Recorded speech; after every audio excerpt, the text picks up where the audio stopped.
अस्सलाम वालेकुम दोस्तों, जनरल आसिम मुनीर 9 मई के वाकयात पर गुस्से में हैं, तहश में हैं और अब जो जनरल आसिम मुनीर तकरीर कर रहे हैं, बाकायदा वो मुख्तलिफ कोर्ट्स का दौरा कर रहे हैं, वहां पर फौजी जवानों से खिताब कर रहे हैं और 9 मई के वाकयात पर अपनी गुस्से का इजहार करते हुए जो इसके मुल्जिमान थे, जो जिम्मेदारान थे, उनको कटहरे में लाने का ऐलान कर रहे हैं। अब तक 9 मई के बाद मुख्तलिफ मीटिंग्स हुई, इजलास हुए, चाहे वो कोर कमांडर कॉन्फ्रेंस हो, नेशनल सिक्योरिटी कमेटी हो, उसके बाद जनरल आसिम मुनीर का पेशावर कोर का दौरा हो और अब सियालकोट गैरिजन का दौरा हो। जनरल आसिम मुनीर अपनी तकरीर में अपने गुस्से का इजहार कर रहे हैं। अब ताज़ा जो उन्होंने तकरीर की है उसके बाद इमरान नियाजी और तहरीके इंसाफ का सॉफ्टवेयर अपडेट नहीं बल्कि कह लीजिए कि अब उसमें बहुत तेज़ी से जो है वो तब्दीली आ रही है और बहुत सारे तहरीके इंसाफ के रहनुमा आसिम मुनीर, जनरल आसिम मुनीर और फौज के इस गुस्से को देखते हुए तहरीके इंसाफ को छोड़ रहे हैं।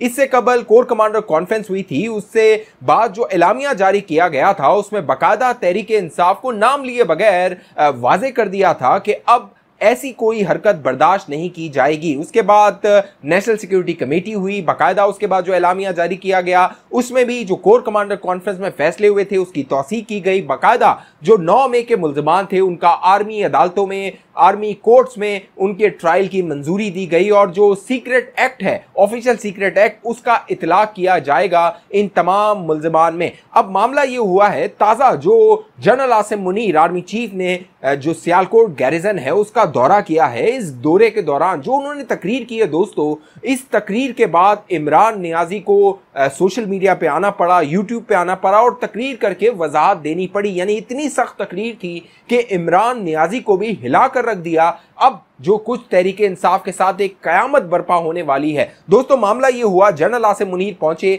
सियालकोट गैरिजन, वहां पर उन्होंने जो शौदा की कब्रें थी वहां पर हाजिरी दी, फातिहा पढ़ी, उनको खराज तहसीन पेश किया और साथ साथ जो जवानों से खिताब किया, बाकायदा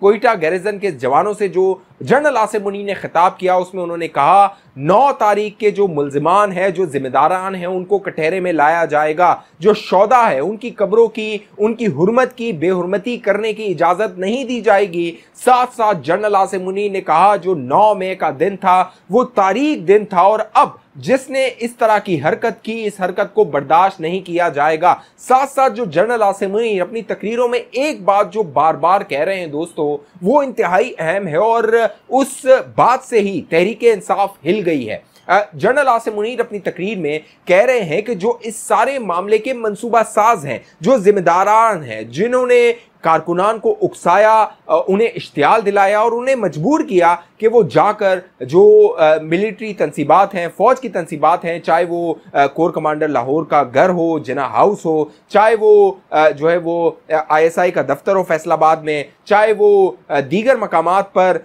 मुख्तलिफ जो शौदा के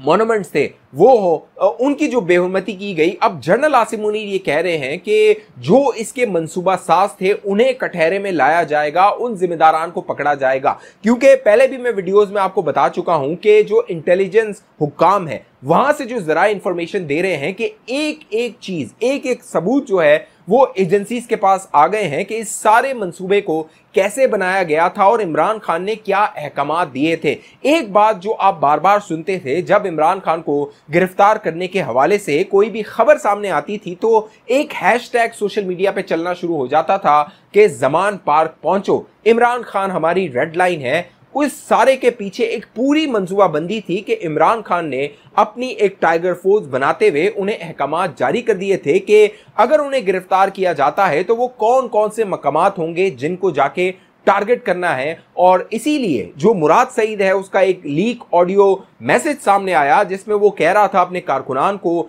टाइगर फोर्स को, कि आपको जो जो टारगेट दिए गए थे वहां पर आप पहुंचिए और वहां के जाके बलवा कीजिए और उसे राख का ढेर बना दीजिए। अब मामला यह है कि जो तहरीके इंसाफ है उससे बड़ा मिसफायर हो गया है, बहुत बड़ा ब्लंडर हो गया है और इसीलिए अब तहरीके इंसाफ के कई रहनुमा जनरल आसिम मुनीर की इन तकरीर के बाद, फौज के इस दो टोक बयानात के बाद तहरीक इंसाफ को खैरबाद कह रहे हैं। अब तक तकरीबन 6 के करीब ऐसे रहनुमा हैं दोस्तों जिन्होंने तहरीक इंसाफ को या तो छोड़ दिया है या फिर उससे लाताल्लुकी का ऐलान कर दिया है। और उन 6 रहनुमाओं में बड़े बड़े रहनुमा हैं। जो आमिर कियानी है, जो सेक्रेटरी जनरल तहरीक इंसाफ के रह चुके हैं, अब उन्होंने एक प्रेस कॉन्फ्रेंस करते हुए तहरीक इंसाफ छोड़ने का ही ऐलान नहीं किया बल्कि पूरी सियासत छोड़ने का ऐलान कर दिया है। और आमिर कियानी ने कहा है कि वो गुज़िश्ता 1-1.5 माह से जमान पार्क नहीं गए थे क्योंकि इमरान खान इस तरह की हिदायत देता था कि फौज के खिलाफ तकरीर करनी है, फौज को ललकारना है, बयानात देने हैं, सोशल मीडिया को इस्तेमाल करना है। लेकिन अहम बात यह है दोस्तों, जनरल आसिम मुनीर और फौज को यानी DGISI जनरल नदीम अंजुम को ये तमाम खबरें पहुंच रही थी, तमाम मामला की खबर थी। और अब तक जब इमरान खान अपनी तकरीरों में DGC जनरल फैसल नसीर का नाम लेके उन्हें तनकीद का निशाना बनाता था तो फौज ने कोई इंतहाई कदम नहीं उठाया क्योंकि जनरल आसिम मुनीर की पॉलिसी ये थी कि इमरान खान की जो लड़ाई है वो जनरल कमर जावेद बाजवा के साथ है, लिहाजा अब इमरान खान को ठंडा होकर मामलात को सियासी तौर पे आगे बढ़ाना चाहिए। लेकिन इमरान खान ने जनरल आसिम मुनीर को टारगेट करना शुरू कर दिया क्योंकि इमरान खान के जो चंद मुशीर थे जिसमें बुशरा बीबी भी शामिल हैं, वो इमरान खान को बता रही थी कि आपने जनरल आसिम मुनीर को निशाना बनाना है क्योंकि जनरल आसिम मुनीर बतौर DGISI बुशरा बीबी की करप्शन की जो दास्तानें थी वो पकड़ चुके थे सबूत के साथ और इमरान खान को बता चुके थे कि बुशरा बीबी क्या माल बना रही हैं, करप्शन कर रही हैं। लिहाजा जनरल आसिम मुनीर इमरान खान का टारगेट नंबर 1 है। अब मामला यह हुआ कि इमरान खान इस तकरीर के बाद, जनरल आसिम मुनीर के गुस्से के बाद बाकायदा मीडिया पे आया। उसने तकरीबन 23 से 25 मिनट की एक तकरीर की और उस तकरीर में उसने अपनी वजाहतें देने की कोशिश की और बताने की कोशिश की कि वो तो माजी में ये फौज के हक में बात करता रहा है, फौज के हक में जो इंटरनेशनल मीडिया है वहां पर कैंपेन चलाता रहा है, इंटरव्यूज देता रहा है। लेकिन मामला ये है कि अब एक जानिब जो मकामी मीडिया है, पाकिस्तानी जो अवाम है, उनके लिए इमरान खान इस तरह की तकरीर कर रहा है, लेकिन जो बैनुल अक़वामी मीडिया है, चाहे वो BBC हो, चाहे वो अल जजीरा हो, चाहे वो दीगर प्लेटफॉर्म्स हो, वहां जाके वो जनरल आसिम मुनीर को जिम्मेदार ठहराता है जो कुछ तहरीक इंसाफ के साथ हो रहा है। जनरल आसिम मुनीर को टारगेट करता है और कहता है सिर्फ एक आदमी है जो फौज को डायरेक्शन देता है, हुक्म देता है और हमारे साथ जो कुछ हो रहा है इसके पीछे जनरल आसिम मुनीर का हाथ है। लेकिन साथ साथ दोगलापन जो है, जिसकी निशानदेही ISPR ने अपनी प्रेस रिलीज में की थी कि एक जानिब तो फौज के साथ होने की बात की जाती है और दूसरी जानिब उसी फौज के खिलाफ बात की जाती है, तो ये जो दोगलापन है इसकी निशानदेही फौज के तर्जुमान ने कर दी थी और फौज बखूबी आगाह है कि इमरान नियाजी क्या गेम खेल रहा है। इसीलिए अब तहरीक इंसाफ में बगावत हो गई है और तहरीक इंसाफ के ये रहनुमा तहरीक इंसाफ को छोड़ रहे हैं। पहले जो महमूद मौलवी साहब थे कराची से, उन्होंने तहरीक इंसाफ से लाताल्लुकी का इजहार किया, फिर आमिर कियानी ने किया, फिर अली जैदी के बारे में खबरें आई। बाकायदा अली जैदी साहब को ये तय कर चुके थे कि वो तहरीक इंसाफ छोड़ रहे हैं, इसीलिए उन्हें हाउस अरेस्ट किया गया। फिर उन्होंने एक तकरीर करके कहा कि मैं इमरान खान को नहीं छोड़ूंगा, तो फिर उन्हें जैकबाद की जेल भिजवा दिया गया। उनके साथ जो संजय गगवानी थे, तहरीक इंसाफ के रहनुमा है सिंध से, उन्होंने तहरीक इंसाफ छोड़ने का ऐलान कर दिया। और जिस वक्त अली जैदी प्रेस कॉन्फ्रेंस कर रहे थे, ये संजय गगवानी जो उनके पीछे खड़े हुए थे, मंसूबा ये था, प्लान ये था कि अली जैदी अपनी लाताल्लुकी का और तहरीक इंसाफ छोड़ने का ऐलान करेंगे, लेकिन उन्होंने ऐन वक्त पे वो ऐलान नहीं किया। साथ साथ सिंध से हलीम आदिल शेख की खबरें आ रही हैं, इमरान इस्माइल की खबरें आ रही हैं कि ये तहरीक इंसाफ छोड़ सकते हैं। साथ साथ जो जेर हिरासत हैं असद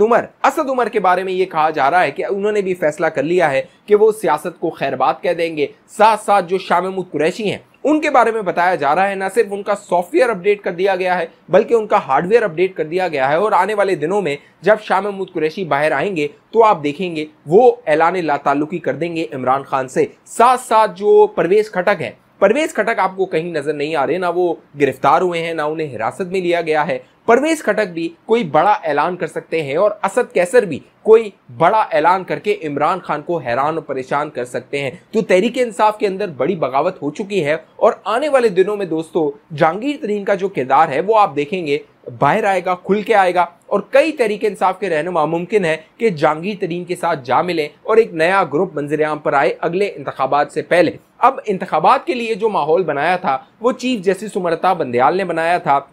जो सुप्रीम कोर्ट के 3 जजेस थे। लेकिन मामला ये हुआ, जो चीफ जस्टिस उमरता बंदयाल ने पूरी साजिश रचाई थी उस पर पानी फेर दिया इमरान नियाजी ने। फौज और तहरीक इंसाफ ने जो कुछ किया 9 मई को, उसके बाद फौज के खिलाफ जो कुछ किया गया। अब चीफ जस्टिस उमर अता बंदयाल खामोश हैं, उनके साथ जो दीगर 2 जजेस हैं मुनीब अख्तर और एजाजुल एहसन, वो भी खामोश हैं। ना कोई नोटिस लिया जा रहा है, ना कोई इंतखाबात के हवाले से समाअत की जा रही है, और ना ही कोई जो जल्दी दिखाई जा रही थी, फुर्तियां दिखाई जा रही थी, वो फुर्तियां अब नजर आ रही हैं। क्योंकि जो पूरी साजिश उमर अता बंदयाल ने बनाई थी, उस पर इमरान नियाजी जो उनका लाडला था, जिसको कह रहे थे गुड टू सी यू, जिसके लिए बाकायदा मर्सिडीज मंगवाई गई थी और उसे जो रेस्ट हाउस था वहां पर भिजवाया गया था। अब मामला ये है कि जो फौज है उसने फैसला कर लिया है कि अब इन तमाम लोगों को कटहरे में लाया जाएगा। इसीलिए उमर अता बंदयाल नियाजी को लगता ये है कि वो छोड़कर भाग गया है। इस हवाले से आप दोस्तों की जो भी राय है नीचे कमेंट जरूर कीजिए। अब तक आपने ये चैनल सब्सक्राइब नहीं किया, जरूर सब्सक्राइब कीजिए। 7 घंटे का निशान है उसको लाजमी दबाकर फेसबुक पे देखने वाले दोस्त हमारे पेज को लाइक फॉलो करके, इस वीडियो को लाइक करके शेयर कर दीजिए। अगली वीडियो तक मुझे इजाजत दीजिए, अपना ख्याल रखिएगा। पाकिस्तान जिंदाबाद।